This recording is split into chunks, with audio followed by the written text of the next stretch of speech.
research, going back to the analogy from Williams' questioning about the three-legged stool and they took away the spiritual aspect.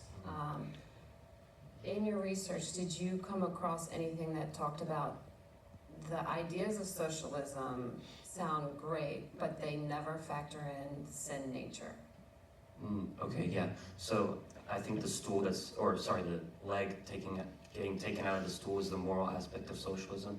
I actually learned a lot from the moral aspect of socialism. I didn't realize it was this bad until I did my research. And Jordan Peterson has a really good quote on this. He says that socialism is good as a concept, but it's never worked out in practice. And really, I love the foundations that are being made on the senior thesis event, because the instant gratification culture and the laziness aspect and saying, I'm a victim of institutions around me, is playing into the role of, oh, I want the government to help me, right? I want the government to provide me with resources.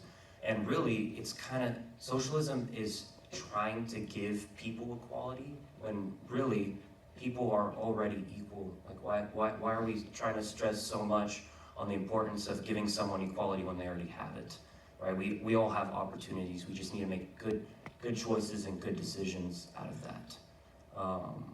Yeah, that would be my answer to that. And then in your paper, you focus on Generation Z. In describing this generation, you state that this generation has grown up in a post-9/11 world and has had the internet and social media as a staple in their lives. They have also been impacted by COVID-19 pandemic. My question is, how do 9/11 and COVID-19 affect Gen Z in relation to their outlook on their future, which you're saying is ultimately leading them towards a draw to socialism? That's an awesome question. Okay, so with COVID-19, so many businesses shut down and the economy went drastically low, and most people are concerned with housing, right? Getting a job, like what can I do? What can I do for this country? What can I do inside of it? And basically being able to live comfortably, right? And COVID-19 and 9/11 did play a role in that aspect. And what's interesting is in the COVID-19 aspect, we had a government that did not exactly do a good job, and young people don't realize that. And they actually see socialism as basically something that can fix a problem that really the government caused, and they're using government means to fix that problem. So it's a continuous loop, like a slippery slope. Yeah. Question.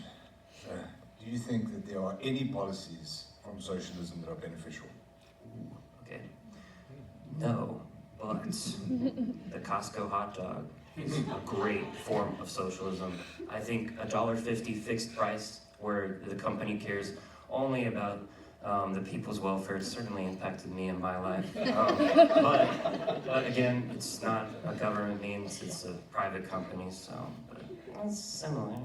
Yeah, the idea is a good one. Yeah. I like that idea, but it's not going to work worldwide. We're not going to get hot dogs. Exactly. So my second question is, what would you think, or based on all the research that you've done, what is the strongest argument for socialism there is? Ooh, okay. It's a ridiculous one, but it gets people. It's like, socialism has never been implemented. I'm like, are you kidding? People typically look at history and they're like, oh, those are communists, oh, those are fascists, but really it's a socialist principle that's gone wrong, because Marx envisioned socialism as a stepping point for communism, basically.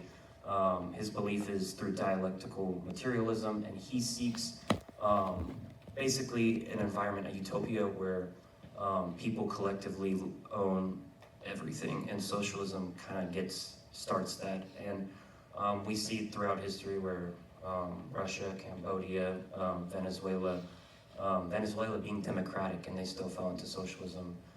We see them implement socialism, and it drastically ends up changing into communism. And I think as people try to say, well, it's communism that's causing the problem, or basically a form of dictatorship. But remember, socialism causes these problems at the whole. It's the root. It's like someone trying to cut away the branches of a plant. That's not fixing the problem. It's the roots that need to be taken out. So.